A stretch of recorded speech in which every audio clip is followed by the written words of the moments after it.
office bearers of Rotary Club of Bombay West, West Coast Film City, Elegant, Parleshwar, Mumbai, Marvels, and Maharashtra Society Welfare Association, and dignitaries on the dais, Justice Pankaj Shah Sahab, Sunil Sharma ji, my co-speaker Hitesh Shah Sahab, and CA Ramesh Prabhu in absentia, and Mr. Advocate Uday Wabikar Sahab. I am thankful to Rotary Club for giving me this golden opportunity to interact with you on the issues relating to GST as applicable to cooperative housing society. दोस्तों, सबसे पहला thought जब हम society की बात करते हैं, notion which comes in our mind is society is not doing any business. Society is a non profit making organisation. So why GST? So this has been complained from the society members, society office bearers, and they have been making many representation before the government, as rightly opined by Sunil Sharma ji. लेकिन if you refer to the GST Act per se, and before that Maharashtra Cooperative Societies Act, अगर आप देखेंगे तो section 2 में जो society की definition है, housing society particularly, housing society किसे कहते हैं कि society which provides amenities benefits to the members in respect of dwelling house, housing plots etcetera, and all societies in respective states are formed under the respective state acts. जैसे हमारे महाराष्ट्र में Maharashtra cooperative societies act. Can you say that society per se is rendering service to the members? Because there are 4 basic criteria under the GST law whether society can be called to render a person rendering service to another person. So we have to visit the definition of the term person, whether it can be said to be falling within the definition of business as defined under the GST Act. क्या ये कहा जा सकता है कि society business कर रही है by provision of service to the members? Whether society society charges और मेंटेनेंस चार्जेस जो वसूल कर रही है, can it be called as a consideration against the provision of the service? All this issues has to be examined from the GST perspective, and then if you are satisfying all the criterias, then it can be said that society is doing a business. And whether the rendering of the service by the society to members is a supply as defined under the GST Act. So section 216 of MCS Act, that is Maharashtra Cooperative Societies Act, housing society are formed under the respective state act. The chargeability of GST triggers from section 9 of CGST Act, which says that all the supplies of goods and services,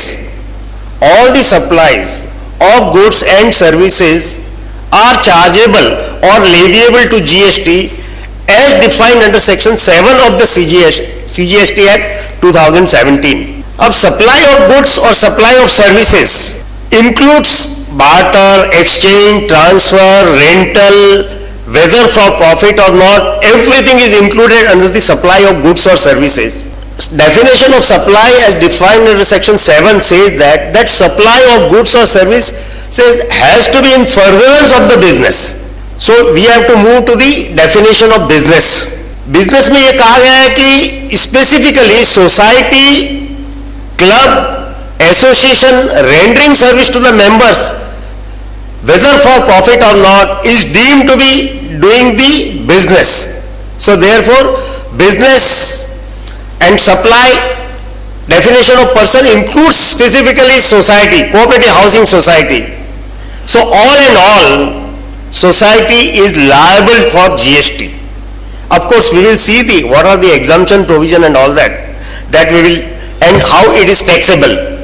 Another thing which can crop in our mind, that since society is working on the mutuality concept basis, why GST should be leviable on that? So may I remind you that there was a case before the Authority of Advance Ruling, Appellate Authority for Advance Ruling, in case of Apsara Cooperative Housing Society Limited, wherein concept of mutuality was argued before the tribunal, and they said no, nothing doing, society is falling within the definition of person, society shall be deemed to be carrying on business, society is rendering services to the members against the consideration they are charging in the name of society charges or the maintenance charges, and therefore concept of mutuality will not restrict the leviability of the GST. So what are the taxable aspects that we will discuss, friends? All of you must be aware that there is an exemption to the extent of maintenance charges to the tune of rupees 7,500 per month.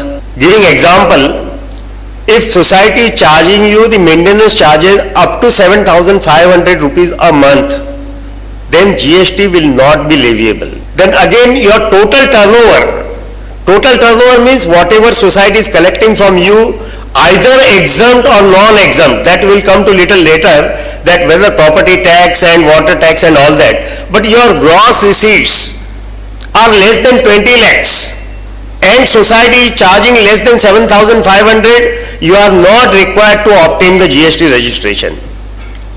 That is first proposition. Second proposition, if society is charging more than 7,500, but your gross receipts are still less than 20 lakhs, no GST. Monthly maintenance charges is exceeding 7,500 and your gross receipts are also exceeding 20 lakhs. You are required to take the registration. Society is liable to charge GST on the maintenance charges they are collecting from respective members per unit, per flat. Water tax, property tax, they do fall within the services provided by the government, state government or central government to the society. So tax collection, this property tax, water tax, any tax, they are not liable to any GST and they are not required to be included in this 7,500. What is the rate of GST payable? Is the rate of 18%. All of us are aware. Society is required to maintain regular books of accounts. They have to regularly collect and pay to the government. Another example we can take, now suppose there was a wrong notion in the fraternity that if my maintenance charges are 9,000, then first whether I will get the exemption of initial 7,500 and only 1,500 is liable to be taxed. No sir, entire 9,000 will be liable to tax at the rate of 18%. Society is required to collect and pay to the government. See, this slide you can study, friend. I have taken different scenarios that in what circumstances and depending upon the quantum of the collection of the maintenance charges, whether society is required to take the registration or not. See, as far as property tax and water tax, NA tax and electricity charges, these are the four contents. If society is collecting from you, then there is no requirement of charging any GST on such collection because it is one-to-one reimbursement to the government. Tax society is collecting, so society becomes custodian and trustee for the government. These are the services provided by the government to the society, so GST is not leviable. Comes next is society is collecting sinking fund, repairs fund, car parking charges, non-occupancy charges, interest for the late payment. All these categories, there is a clear-cut provision and there is a circular clarification, notification from the government that all these collections will be liable to GST at the rate of 18%. I will take up some litigative or the critical issues relating to society. Now suppose your society's building, based on structural audit and examination by the BMC authorities, it requires the major repairs, and society is intending to collect the repairs fund from the members. And for that purpose, you give a contract to the construction contractor. One side you are collecting repairing fund from the members, charging 18% tax, GST.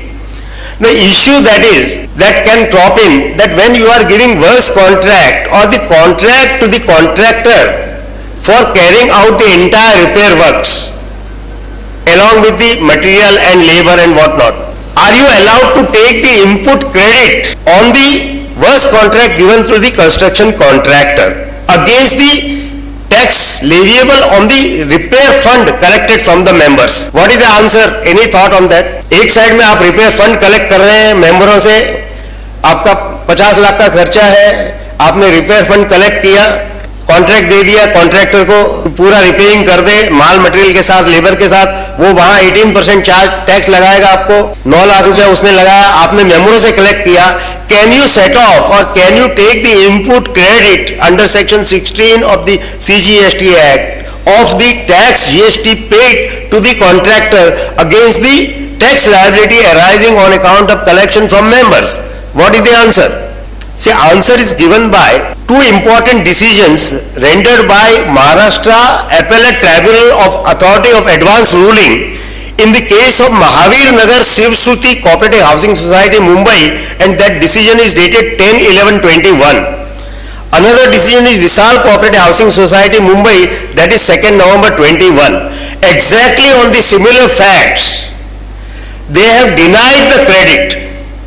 And why this credit is not available? Because of the specific and the express provision under section 17(5) of the CGST Act. 17(5) ये कहता है कि आपने works contract दिया है सामने, society is not in a business of rendering the further works contract, and therefore this it is a part and parcel of the immovable property. 17(5) will restrict the credit, you will not the credit, friends. So if you are going by this strategy, please don't do that, otherwise ready to bear the tax. Another example we can take is, now suppose your society is willing to install a lift. So it is a works contract you give to the Otis Elevator or Crone or something like that. That fellow will come, he will install the lift. It's a huge capital expenditure for the society. So whether you will get the credit, उसके लिए भी आप member से पैसा collect करेंगे. Can you offset the CGST, SGST or IGST paid on the installation of the lift against your normal tax liability? There is a decision again from the Appellate Tribunal of Authority of Advance Ruling Maharashtra in case of Las Palmas Cooperative Housing Society, and many more decisions followed by this, that whatever GST you have paid to the works contractor for erection and installation of the lift will not be available to you, because the answer given is it is part and parcel of the immovable property. It is for the construction installation of the immovable property. You are capitalizing in your books of accounts, and since section 17(5)(c) specifically restricts the taxes paid on construction of immovable property, so you will not get the ITC on this. And another issue, that once you get society gets registered, you have to follow. That's why I said it becomes part and parcel of the immovable property. Therefore 17(5) restricts the ITC. Yes sir, once you get registered under the GST Act, you are required to follow the procedure.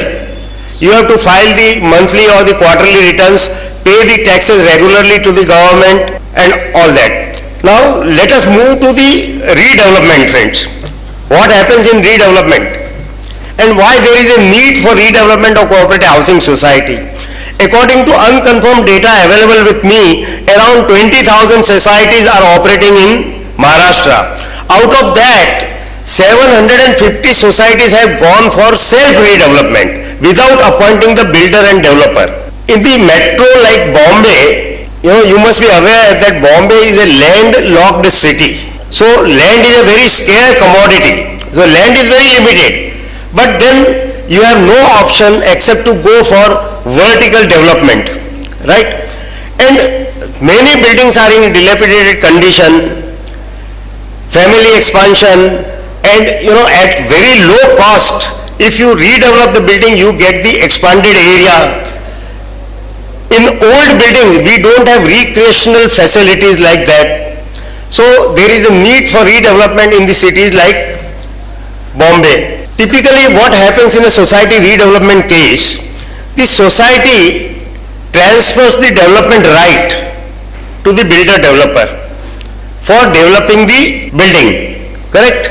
So old building, you approach the builder developer, he will give you the flat, extra area and sellable portion he will sell to the outsider. As far as taxability of development right is concerned, you are not to bother because you are the society member.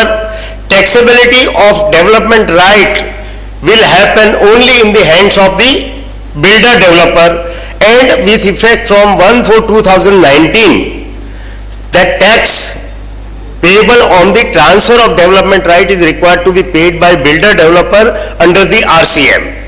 And there is a separate mechanism, to calculate that it depends upon how much flats remaining unsold on the date of occupation certificate. So as a society member, you have not to bother about that. But the very pertinent question which was raised by Sunil Sharma ji, that अगर मेरा 500 square feet का flat है और मुझे 800 मिलता है, तो क्या मुझे जीएसटी देना है कि नहीं देना है? In my considered opinion, there could be two situations. Point number one, builder developer is rendering you the construction services. आपका घर डिमोलिश करके वो नया घर बना रहा है. He is giving you the construction services. Those construction services are required to be quantified and valued for the purpose of taxation. So the services which are rendered by builder developer to the flat owners, GST is leviable, sir, leviable. But how you value the construction services? As per the existing law, it will be valued. उसी period में जब development right transfer हुए हैं, उस period में उसने outsider flat buyer को जिस रेट में फ्लैट बेचा है, उसी वैल्यूएशन पे आपको जीएसटी देना होगा. Actually, builder developer is rendering services to the flat owner, to the existing occupant of the flat. So there are two things happening. Builder wants to collect from you and pay to the government. But practically what happens when meetings takes place and builder and flat occupant joint meeting is there, then nobody will like to pay the tax from the society members. But ultimately the entire transaction is liable to tax. And even if he is not collecting from you, still he has to pay the tax to the government based on the transaction which happened with the ultimate outside buyer nearest to the date of transfer of the development right. That is from your perspective, and builder developer has to pay tax under the RCM in respect of the flats unbooked on the date of occupation certificate. That is typical, when you approach the builder developer for redevelopment. Now I will spend few minutes on self-redevelopment. As per the data available and as per the information available with me and as per the latest government resolution, it happened I think somewhere in August 23, that single window clearance system has started, and nodal agency for this is Maharashtra Mumbai Bank, Mumbai District Central Cooperative Bank for Metropolitan region and Maharashtra State Cooperative Bank for other regions. So they have given the time of 3 months single window clearance. So that has actually functioning or not, or that I don't know. But the government resolution is there that they have come out with that. So you can also think of self-redevelopment in case your society is proposing to go for redevelopment, because there are merits and demerits both, and today this subject of self-redevelopment is not given, so otherwise we would have discussed at length. As far as society is concerned, this is the limited applicability of the cooperative housing society. My other colleague will throw light on the income tax provisions also with respect to cooperative housing society. One important thing which I forgot to mention, now suppose if you receive compensation or the corpus from the builders, what is the taxability under GST? Any thought on this? Because sometimes if the layout is very big and builder is at benefit, he gives you a lot of money by way of corpus. Is it taxable under GST or not? Because if you refer to Schedule 2 of the CGST Act, it says that when you are agreeing for the redevelopment, and you are refraining from doing something and you are agreeing for the dislocation of your premises, then it is a deemed supply. So whether it will be liable to GST or not is the question. Only one case has come up wherein there was a commercial property wherein courts have held that it is to be treated as supply and it will be liable to GST. But as far as residential property is concerned, there is no judicial ruling as on date. So in my personal opinion, residential corpus should not be liable to GST. That is my personal opinion as per my understanding. Well friends, thank you for the patient listening and giving me opportunity to share with you. Thank you friends.